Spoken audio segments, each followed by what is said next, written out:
এবং বিএনপির ভারপ্রাপ্ত চেয়ারম্যান আমাদের প্রিয় সাংগঠনিক অভিভাবক জনাব তারেক রহমানের পক্ষ থেকে এবং সর্বোপরি দেশনেত্রী বেগম খালেদা জিয়ার পক্ষ থেকে আপনাদেরকে জানাই আন্তরিক অভিনন্দন, শুভেচ্ছা, ঈদ। এখানে কি চেয়ার নাই বসার? এই যে যারা উপরে বসে আছে চেয়ার নাই, নিচে ওখানে চেয়ার নাই। আজকের এই অনুষ্ঠান 24শে জুলাই গণঅভ্যুত্থানের যারা আহত হয়েছিলেন আমাদের যুবদলের যে সমস্ত নেতা কর্মী, তাদের সাথে মূলত সৌজন্য সাক্ষাতের এই প্রোগ্রামটি আমি ওদেরকে করার জন্য বললাম। মুমিন, মকসুদ, তারেক এবং সম্মান এই চারজনকে বললাম যে একটা শুভেচ্ছা বিনিময়ের অনুষ্ঠান এখানে আমরা করতে পারি কিনা, এবং এর মাধ্যমে যেহেতু আমি যুবদলের দায়িত্বপ্রাপ্ত নেতা হিসেবে তাদের সাথে কাজ করেছি এবং সিলেটে অত্যন্ত ঝুঁকিপূর্ণ অবস্থায় আপনারা আন্দোলন করেছিলেন, বিশেষ করে 4 আগস্ট জিন্দা বাজারে যে সংঘর্ষ হয়েছিল, আমি এটা লাইভ ভিডিও পেয়েছিলাম, দেখেছিলাম। আমি আমার সিনিয়র নেতৃবৃন্দ যারা সিলেট জেলা এবং মহানগরী তাদেরকে কিন্তু আমি ওই সময় সংঘর্ষকালীন সময় দেখতে পেয়েছিলাম। আপনারা প্রত্যেকেই জীবনের রিস্ক নিয়ে, জীবনের ঝুঁকি নিয়ে কিন্তু আন্দোলনে রাস্তা ছিলেন, এবং মহান আল্লাহর রহমতে কিন্তু আমরা এই ফ্যাসিস্ট হাসিনা সরকারের পতন, মহান আল্লাহ আমাদেরকে, মহান আল্লাহর রহমত ছিল এই ফ্যাসিস্টের পতন হয়েছে। সর্বোপরি বিএনপির সম্মানিত ভারপ্রাপ্ত চেয়ারম্যান জনাব তারেক রহমান 17.5 বছর 7 মাস, এখন আরো বেশি হয়েছে, তৎকালীন সময়ের হিসাবটা আমি দিচ্ছি, ওই সময়ের কালটা আমি বলছি যে 17 বছর 7 মাস উনি নির্বাচিত জীবনযাপন করছিলেন ওই সময়টায়। এখন এটার সাথে আরো 10 মাস যুক্ত হবে, 18 বছরের উপর চলে গিয়েছে, প্রায় 18.5 বছরের কাছাকাছি উনি আজকে নির্বাচিত জীবনযাপন করছেন। এই নির্বাচিত জীবন থেকেই উনি কিন্তু বাংলাদেশের মানুষকে ঐক্যবদ্ধ করে ফ্যাসিস্ট হাসিনা বিরোধী আন্দোলনে নেতৃত্ব দিয়েছিলেন। ভার্চুয়ালি ডিজিটাল পদ্ধতিতে উনি আমাদের সাথে কথা বলতেন, জুম মিটিং করতেন, জুমের মাধ্যমে মিটিং করতেন কিংবা স্কাইপের মাধ্যমে মিটিং করতেন, আমাদেরকে হোয়াটসঅ্যাপে নির্দেশনা দিতেন। উনি এভাবেই কিন্তু আমাদেরকে সারা বাংলাদেশকে উনি সংগঠিত করে, সুসংগঠিত করেই কিন্তু উনি বাংলাদেশের আন্দোলনে নেতৃত্ব দিয়েছেন। আজকে আমি কি অনেক কথাই বলছি, আমরা এটা এই বিতর্কে যেতে চাই না, এটা নিয়ে আমরা কোনো বিতর্কে যেতে চাই না।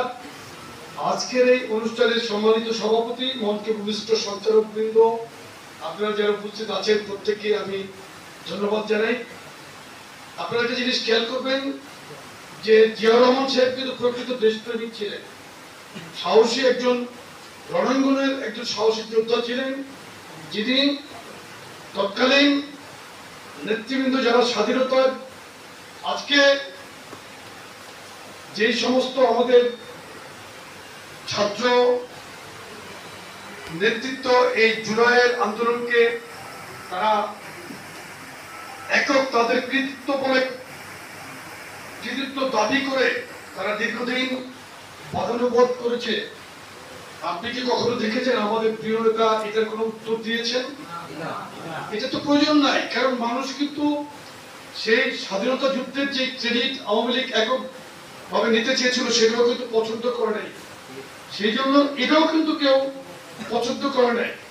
আপনারা খুব এই গতকালকেই দেখেছেন যে শীর্ষ যে মিটিংটি হয়েছে লন্ডনে, সেখানে কে কার সাথে বসেছে, এটাই তো মহান আল্লাহর পক্ষ থেকে নির্ধারিত ছিল। আর বাহাস করে আমরা আমাদের শক্তি ক্ষয় করতে চাই না। আমাদের প্রিয় নেতা কোনদিনই কিন্তু তার উপর যে অত্যাচার হয়েছে, পরিবারের উপর নির্যাতন করেছে, উনি কোনদিনই কিন্তু এটা পাবলিকলি বলেন নাই। উনি ওনার মধ্যে ধারণ করেই কিন্তু বুকে কষ্ট চাপা দিয়ে কিন্তু উনি আমাদেরকে নিয়ে, আপনাদেরকে নিয়ে কিন্তু এই আন্দোলনের রাজপথে উনি হেঁটেছেন। আমি শহীদ রাষ্ট্রপতি জিয়াউর রহমানের উদাহরণটা দিলাম আরেকটি কারণে। আমি আপনাদেরকে প্রথমে বলেছিলাম যে আপনার কারো নাম বলবেন না, কিন্তু আমাদের প্রিয় সভাপতি যেটা নামগুলো বলেছেন, আমি মাঝখানে তার সম্মান রক্ষাতে এটা থামাইনি, কিন্তু এটা আমি পছন্দ করে যাই।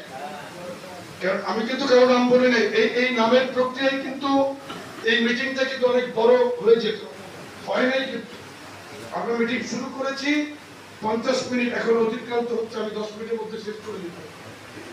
কিন্তু এখন থেকে আপনারা এটা মানবেন। এই যে দেখেন, এখন দেখেন তো আপনি, এই যে আপনাদের যারা এখানে উপস্থিত নেতৃবৃন্দ, তারা কত মনোযোগের সাথে বক্তব্য শুনছে। আমি প্রত্যেককে, আমি আপনাদেরকে যে অনুরোধ করেছিলাম সেটা রাখার জন্য আমি আপনাদেরকে ধন্যবাদ জানাচ্ছি। এবং এভাবে যদি আপনারা রাজনীতিটা করেন, তাহলে কিন্তু আপনারা আগামীতে ভালো করবেন। দেখেন, রাজনীতির পর পরিবর্তনের পর কিন্তু পরিস্থিতি কোথায় কিভাবে যাচ্ছে, আপনি চেয়ারম্যান মহোদয়কে দেখেন, উনি কি পরিচালিত বক্তব্য দিচ্ছেন, উনি মানুষকে কাছে টেনে নেওয়ার কথা বলছেন। আমাদেরকে অনেকগুলো প্রোগ্রাম করিয়েছেন, জেলা ভিত্তিক, বিভাগ ভিত্তিক। আপনারা দেখেছেন না, সাম্য এবং মানবিক সমাজ বিনির্মাণের জন্য আমরা সভা করে গিয়েছি। জনগণের পাশে থাকতে হবে, জনগণকে নিয়েই রাজনীতি করতে হবে, রাজনীতি জনগণের জন্য। আমাদের নেতা মোটর শোভাযাত্রা কিন্তু নিষেধ করেছেন, আমরা কিন্তু এটা পালন করেছি। হয়তো নির্বাচনকালীন সময়ে দূর দূরান্তে আপনারা কর্মসূচি করতে যাবেন, সেই সময় কি সিদ্ধান্ত দিবেন সেটা ভিন্ন ব্যাপার, কিন্তু আপনারা এটা মানার চেষ্টা করবেন। হাট বাজারে আড্ডা দিয়ে মানুষের বিরক্তি যাতে আমরা না করি, সেটাও কিন্তু আমরা আপনাদেরকে নির্দেশনা দিই। আমি কিন্তু অত্যন্ত নিবিড় ভাবে মনোযোগ সহকারে বিএনপির ভারপ্রাপ্ত চেয়ারম্যান জনাব তারেক রহমান প্রত্যেকটি সিদ্ধান্তকে পর্যবেক্ষণ করি এবং মেনে চলার জন্য শতভাগ চেষ্টা করি। তো আমি মানলে আপনারা মানবেন না? দেখেন প্লিজ, বলছে একটু আপনারা যদি কথা না বলেন তাহলে আমার এই বক্তব্য দিতে সুবিধা হবে। আমি দ্রুততম সময়ে এই বক্তব্য শেষ করবো, কারণ অনেক দূরে যাবেন, কিন্তু অনেক দূরের উপজেলা থেকে এখানে এসেছেন না, কেউ তো এসেছেন, তাদের সুবিধার্থে আমরা দ্রুত শেষ করব। তো ভারপ্রাপ্ত চেয়ারম্যান জনাব তারেক রহমান, দেখেন উনি কিন্তু বুদ্ধিমত্তার সাথে বাংলাদেশের রাজনীতি এখন করছেন। এখন বাংলাদেশের রাজনীতি কিন্তু উনি বুঝে শুনে করছেন বিধায় কিন্তু আজকে বাংলাদেশে আমরা অনেক প্রশংসিত একটি দল। বিশেষ করে আমাদের প্রিয় নেত্রী বেগম খালেদা জিয়া, উনি কোনোদিনও ওনার প্রতিপক্ষের বিরুদ্ধে কোনোদিনও কোনো অশালীন কথা বলেন নাই। আমার এই 39 বছরের রাজনৈতিক জীবনে আমি তো প্রথম দিকে ওনাকে অনেক কাছ থেকে দেখতে পেয়েছি। এরশাদ বিরোধী আন্দোলনের সময় উনি ওনার মুখ থেকে আজ পর্যন্ত কেউ বলতে পারবে না যে একটি কটু কথা শুনেছে, কেউ শুনে নেই। আজকে বাংলাদেশের এই প্রেক্ষাপটে কিন্তু উনি সর্বোচ্চ সম্মানের জায়গা অবস্থান করছেন। মহান আল্লাহর তরফ থেকেই উনি এই সম্মানটা পেয়েছেন এবং জনগণ ওনাকে ওই জায়গাটির মধ্যেই কিন্তু রেখেছেন, সম্মানের সর্বোচ্চ জায়গায়। এটাকে আমরা ধারণ করে কিন্তু আমাদেরকে চলতে হবে। আমরা চলতে পারবো না? আপনারা ইতিমধ্যে দেখেছেন যে আমি সাংবাদিক ভাইদের প্রতি দৃষ্টি আকর্ষণ করছি এবং বলছি, দেখেন আমাদেরকে যখন কেউ ইন্টারভিউ নেয়, শুধু আমাদের দলের দু একটি নেতা কর্মী কি করলো সেই ব্যাপারে নেগেটিভ কোশ্চেন গুলোই করেন। দেখেন পজিটিভ জিনিসগুলো আপনাদেরকে আমরা জানাই, আপনারা আপনাদের মাধ্যমে আপনার দেশবাসীকে জানাবেন, এটা আমরা আশা করছি। আমি সিলেট আসার পরেই একটি ঘটনা, পূর্বের একটি ঘটনা, আমরা সমাবেশের ব্যস্ততার কারণে সেটা সাংবিধানিক ব্যবস্থা নিতে পারিনি, সেই ব্যবস্থাটা আমরা নিয়েছিলাম এবং আইন প্রয়োগকারী সংস্থাকে অনুরোধ জানিয়েছিলাম আমরা যে আপনারা আপনাদের যথাযথ আইনি ব্যবস্থা আপনারা নেবেন, আমরা আশা করি। আজকে ওসমানীনগরে একটি ঘটনায় কিন্তু আমরা তাৎক্ষণিক তদন্ত করে ওসমানীনগরের এই ঘটনায় আপনার নামটা কি? আহবাবুল।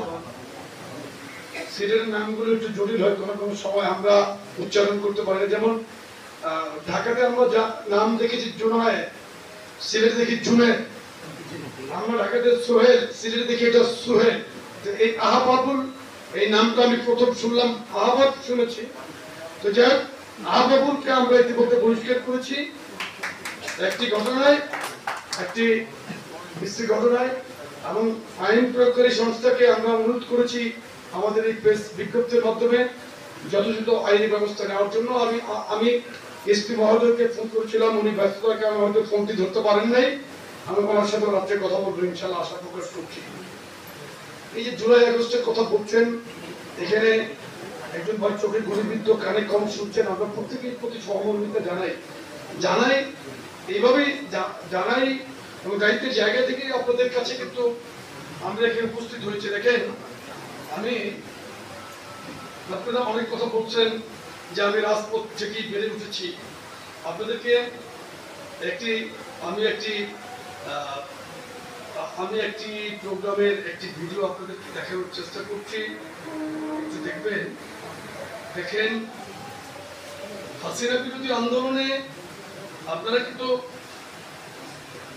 প্রত্যেকে মাঠে ছিলেন, বিধায় কিন্তু এই আন্দোলন সফল হয়েছে, এবং আপনাদের এই আন্দোলনের সফলতাকে আমরা সবসময় কিন্তু ধারণ করি।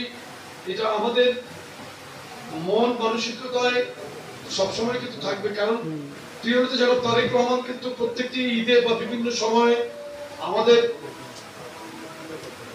আজানের জন্য কি বন্ধ রাখবো না একজন আজানের উত্তর দিবেন? হ্যাঁ, একজন আজানের উত্তর দিলে সম্মিলিত সবার পক্ষ থেকে কিন্তু আমি কথা বলতে পারবো, যেহেতু আমরা একটা অডিটোরিয়ামের মধ্যে আছি। হ্যাঁ, তো উনি কিন্তু সবসময় কিন্তু আপনাদের খোঁজ রাখছেন। আমরা বিএনপি পরিবারের মতো একটি সংগঠন করেছেন, নির্যাতিত পরিবারের পাশে তাৎক্ষণিক খবর পেলে উনি পাঠাচ্ছেন। উনি বাংলাদেশের কোন ছেলে, কোন কৃতিত্বপূর্ণ কোন মানুষ, কোন কৃতিত্বের স্বার্থ রাখলে ওখানে পাঠাচ্ছেন। যেমন জুলাসকে দেখেছেন, মানিকগঞ্জে হেলিকপ্টার উদ্ভাবন করেছিল, তাকে সম্মান জানিয়ে কিন্তু আমাদের বিএনপির প্রতিনিধি দল পাঠিয়েছিলেন, তাকে সহযোগিতা করে এসেছে। কুয়েত বিশ্ববিদ্যালয় সুযোগ পেয়েছিল, ভর্তির সুযোগ পেয়েছে, কিন্তু আর্থিক সমস্যায় তারা ভর্তি হতে পারছিল না, দুই ভাই। ওখানে উনি কিন্তু সাহায্যের হাত বাড়িয়ে দিয়েছিলেন। মাগুরাতে একটি শিশু ধর্ষণের শিকার হয়েছিলেন, সম্পূর্ণ ওই পরিবারের সম্পূর্ণ চিকিৎসা এবং তাদের আইনি প্রক্রিয়ায় সহযোগিতা করেছিলেন জনাব তারেক রহমান। ইতিমধ্যে দ্রুততম সময় ওই 1 মাসের মধ্যে ওই মামলার